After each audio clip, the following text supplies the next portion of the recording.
What's up, Jay? Oh my gosh. What's up, Jay? Feeling back in with another reaction video. Blindfold stick. But this is 10 shocking catfish stories. Changing it up. Let's get into the video. Let's go. 10. Blindfold sex.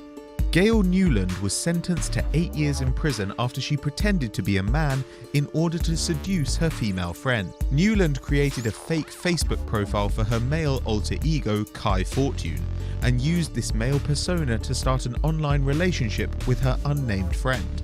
The couple met, but disguised as Kai, Newland would use a prosthetic penis and ask her girlfriend to wear a blindfold during their sexual encounters. What? During their 10th encounter, however, the victim became suspicious and took off her mask, discovering that Kai was Newland all along.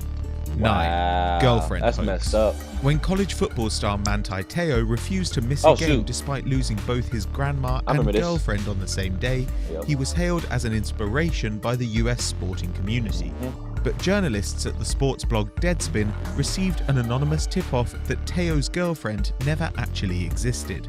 Investigations revealed that family friend Renaya Tuiasosopo had tricked Te'o into an online relationship using photos of his old classmate. What? Embarrassed that he'd been catfished, Te'o lied to the public that his girlfriend was dead in an attempt to put the hoax behind him. 8. I remember Romance and revenge. Brian Curtis Hile was jailed for plotting to kill a swimwear model after he was catfished by a man pretending to be her. After 2 years of communicating, Hile discovered that the person behind the photos was actually a gay man in South Africa. What? Enraged, Hile became obsessed with finding out the real identity behind the woman in the photos and decided to murder the unsuspecting woman and her boyfriend. Eventually, Hile's family managed to warn the police, who arrested him when he was only a few kilometers from the woman's house. Wait. 7. Daddy's girl. Why he do that? A 41-year-old man pleaded guilty to catfishing his own daughter in order to sexually abuse her. The unnamed man set up fake social media accounts and posed as a 16-year-old boy in order to win the trust of his 14-year-old daughter. The two began an online relationship, and the father, posing as a fake boyfriend, convinced his daughter to text him nude photos of herself. The father then used the pornographic images he'd obtained to blackmail his daughter into silence as he spent a year sexually abusing her. Bro, 6. your old daughter, Doctor's bro? What's wrong with you, son? Angela Buchanan was charged with online impersonation after she tricked her female friend into a lesbian relationship. Adopting the online persona of a doctor, Buchanan began emailing her longtime female friend, stating that Buchanan was at risk of breast cancer. The doctor stated that Buchanan could be saved from cancer if she and the female friend had frequent sex, as this would increase her cancer-preventing hormones. Via email, Buchanan, as the fake doctor, also managed to convince the friend to enter a same-sex marriage with her. The police only became involved when the victim contacted the doctor's office, only to discover that they never existed. 5. Bro, that's so messed Bad up. cop. Police officer Bradley Schnickel found himself on the other side of the law when he was found guilty of using the internet to lure girls into sexual encounters. Posing as someone named Brady Schmidt, Schnickel would search for girls as young as 12 on Facebook and Skype in order to tell them that they were hot or cute and sexy. Police investigations revealed that Schnickel had at least 18 victims, including 2 girls aged 14 and 16 who he had sex with. What? 4. Romance Bro, what's fraud. wrong with A you, recently divorced woman handed over $2.3 million to her fake online lover after she became victim to romance fraud.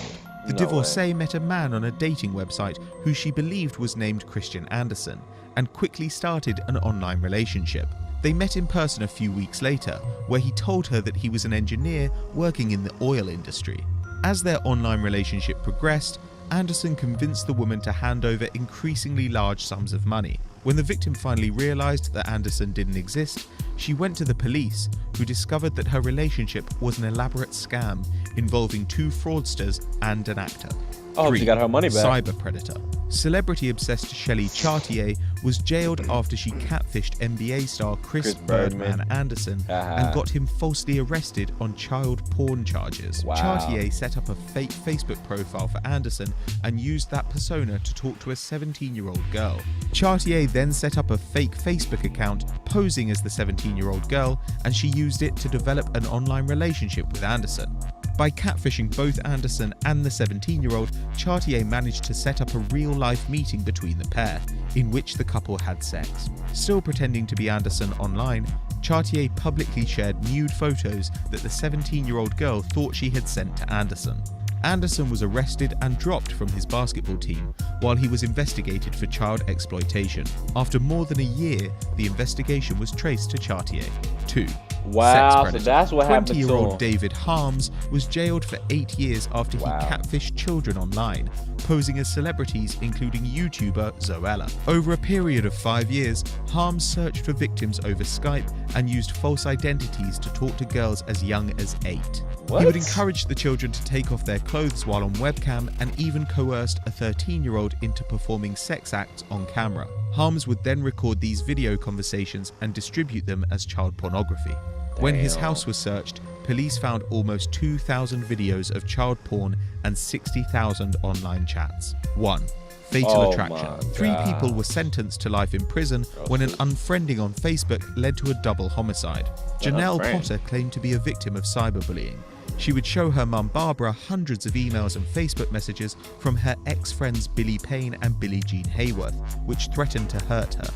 Janelle's parents and boyfriend then began receiving thousands of emails and text messages from a mysterious CIA agent called Chris, who told them it was their job to protect Janelle from her enemies. On one fatal day, Janelle's dad decided to end the threats to his daughter by murdering the couple in front of their baby. However, the police investigation determined that not only had Janelle been the mysterious CIA agent, but also she had actually been the one writing the threatening emails to herself. If you found this video interesting, then why don't you check out 10 crimes caught on Google. Oh my gosh. These people are crazy. I didn't know that happened to Anderson though. Dang. My gosh. Or Teo. I knew something happened to him, but I didn't know. I did see that happen. I'm like, I remember that whole situation. That was stupid. He should just said, bruh, she was fake. I remember that. But the rest of these, why would they do that? What is wrong with these people? Jesus. My gosh. Well, put in the comments what y'all thought about that crazy video. Dang, these people psycho. Like, my gosh. Well, hope you subscribe for more content. Hope you know this though. Thumbs up if you like the video. Bell for post notifications for notification family, be part of it. Oh gosh, strong my throat. Also, any other reaction challenge I'm gonna be doing, I got you. And I'm out. Peace, J family, love, blessings. Skirt. I know your song.